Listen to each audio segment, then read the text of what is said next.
Le garçon remarqua quelque chose d'étrange en prenant des photos. En face, un homme suspect était en train de fouiller les placards. En zoomant avec son appareil, il réalisa qu'ils étaient en réalité deux cambrioleurs ayant pénétré chez le voisin. Alors qu'il s'apprêtait à appeler la police, le voisin d'en face rentra soudainement chez lui. L'un des hommes, au regard cruel, assassina froidement le voisin. Jeff photographia immédiatement la scène, capturant une preuve irréfutable. Mais il ne s'attendait pas à être repéré par les deux cambrioleurs. Voyant la femme lui adresser un geste de menace, Jeff poussa un cri de panique. Le vacarme alerta sa mère, Daisy, qui accourut aussitôt. Mais Jeff était déjà complètement terrorisé.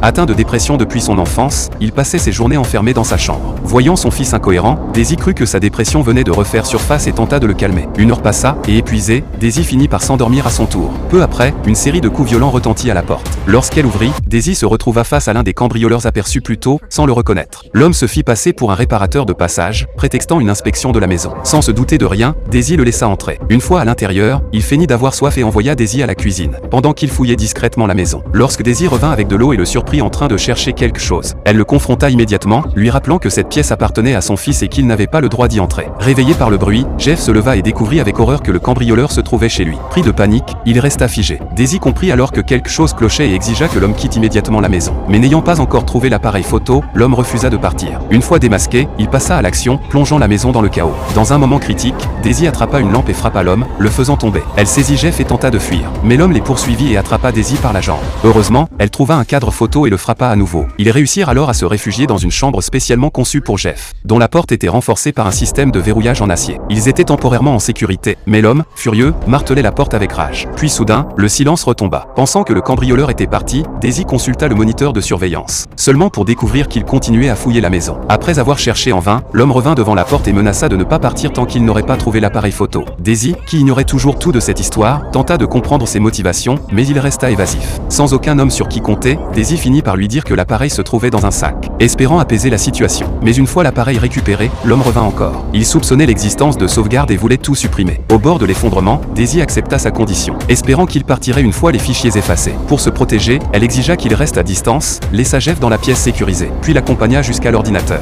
Elle lui remit les fichiers à supprimer manuellement et promit de ne pas appeler la police. L'homme lui assura en retour qu'il ne leur ferait aucun mal. Mais alors qu'il s'apprêtait à partir, sa complice arriva dans le salon. Pour elle, supprimer les fichiers ne suffisait pas, le garçon était le témoin clé et devait être éliminé. Daisy, horrifiée, comprit à quel point cette femme était dangereuse. Son regard se posa alors sur un téléphone, elle devait appeler la police immédiatement. Mais avant qu'elle ne puisse expliquer la situation, la femme la frappa par derrière, arracha le téléphone, mentit au policier, puis le brisa. Dans un ultime réflexe, Daisy saisit un tube métallique et le planta dans la jambe de la femme. Profitant de sa douleur, elle se précipita à l'étage et supplia Jeff d'ouvrir la porte via l'interphone. Juste avant d'être rattrapés, mère et fils parvinrent à se réfugier dans la pièce sécurisée. Mais la femme ne renonça pas et continua à hurler derrière la porte. Au même moment, Jeff fit une crise de dépression. Daisy lui donna rapidement ses médicaments, parvenant à le calmer. Une fois apaisé, Jeff raconta enfin tout ce qu'il avait vu. Pendant ce temps, les deux criminels discutaient de la façon de forcer la porte. Soudain, la sonnette retentit, un livreur se présentait. Daisy tenta d'appeler à l'aide via l'interphone. Mais le micro était hors service et ne produisait qu'un grésillement. La femme sortit alors et se fit passer pour la propriétaire, accusant le livreur d'impolitesse avant de le faire partir. Le dernier espoir s'évanouit. Les criminels perdirent patience et exigèrent l'ouverture de la porte. Daisy tenta de les dissuader, affirmant avoir de nombreux amis et que leur disparition serait remarquée. Mais les mots ne suffisaient plus. L'homme commença à douter, il n'était venu que pour voler, avait déjà causé une mort, récupéré les preuves, et ne voulait plus continuer. Mais la femme insista, craignant des représailles de leur commanditaire si le garçon survivait. Finalement, l'homme céda. La femme sortit alors une perceuse et tenta de forcer la porte. Pendant 5 heures, ils s'acharnèrent sans succès sur la porte blindée. Furieuse en apprenant qu'elle était spécialement conçue, la femme explosa de rage. C'est alors que la sonnette retentit de nouveau. Cette fois, c'était un policier. Craignant les excès de sa complice, l'homme alla ouvrir lui-même. Il mouilla ses cheveux, se faisant passer pour quelqu'un sortant de la salle de bain. À l'intérieur, Daisy demanda à Jeff de réparer le micro, sachant son talent exceptionnel. Le policier questionna les bruits précédents. L'homme mentit, prétendant que sa sœur souffrait de troubles mentaux. Désormais calmé, rassuré, le policier s'apprêta à partir. Mais à cet instant précis,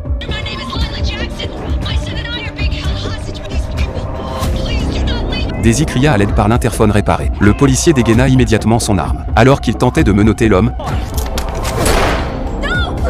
la femme surgit et l'attaqua par derrière. Une fois encore, l'espoir s'effondra. Daisy sombra à nouveau dans le désespoir.